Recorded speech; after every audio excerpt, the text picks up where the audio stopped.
death by lethal injection. Whitney had waited years to hear those 4 words. Final justice for a man who'd taken so much from her and her fiancé, Blake Barnett. She stood on the concrete steps outside the 7-story L-shaped courthouse, waiting for her cameraman, Jerry Maxwell, to give her the on-air countdown. After a last-minute microphone check, Whitney drew a deep breath, then exhaled slowly. Jerry held up his fingers. In 5, 4, 3, 2, 1. I'm reporting live outside the district courthouse on South Las Vegas Boulevard.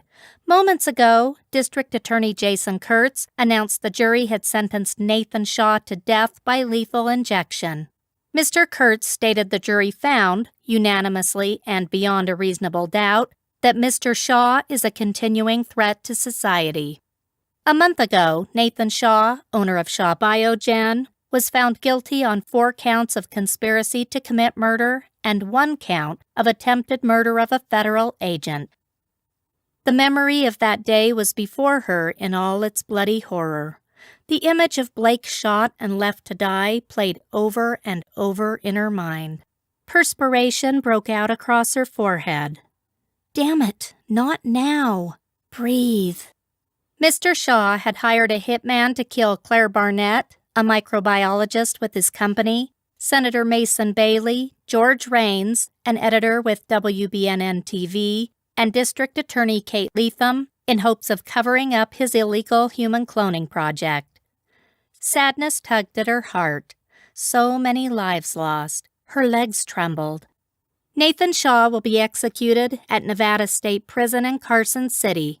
His attorney, Warren DeMatteo, is expected to file a formal appeal later today. She paused to take a breath. This is Whitney Steel, News 3. Jerry gave a quick nod, his cue they were off the air. Whitney lowered the microphone and kept it clutched in her right hand as she watched 2 workers at the other end of the courthouse dismantling the makeshift press conference tent used earlier. Are you okay? Jerry removed the camera from his shoulder and placed it on the ground. For a minute there, I thought you were going to pass out. Her body went limp with relief. Her gaze met his. She smiled and picked up her purse from the step and swung it over her shoulder. I'll be fine. It's finally over. With Nathan Shaw's sentencing behind her, now she could focus on her upcoming wedding on August 2nd, which was less than 3 weeks away. She couldn't wait, and neither could Blake. In the parking lot, Jerry opened the rear door of the News 3 satellite broadcast van and loaded their equipment. Whitney eyed a white SUV with dark-tinted windows, stopped a car's length away. With the lot full due to the sentencing, the driver appeared to be waiting for their spot. Jerry slammed the van door shut. You ready?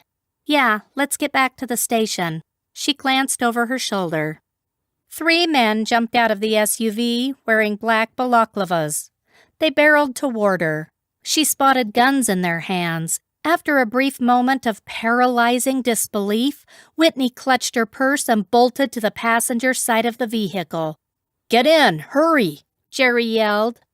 She reached for the door handle, but a strong arm looped around her neck and dragged her back. The heels of her shoes scraped against the pavement. Let go of me! The man covered her mouth with a leather-gloved hand and pulled her between the parked cars and out of sight. She felt the muzzle of a gun jab into her back. Moist breath brushed against her ear. Another man held a gun to Jerry's temple.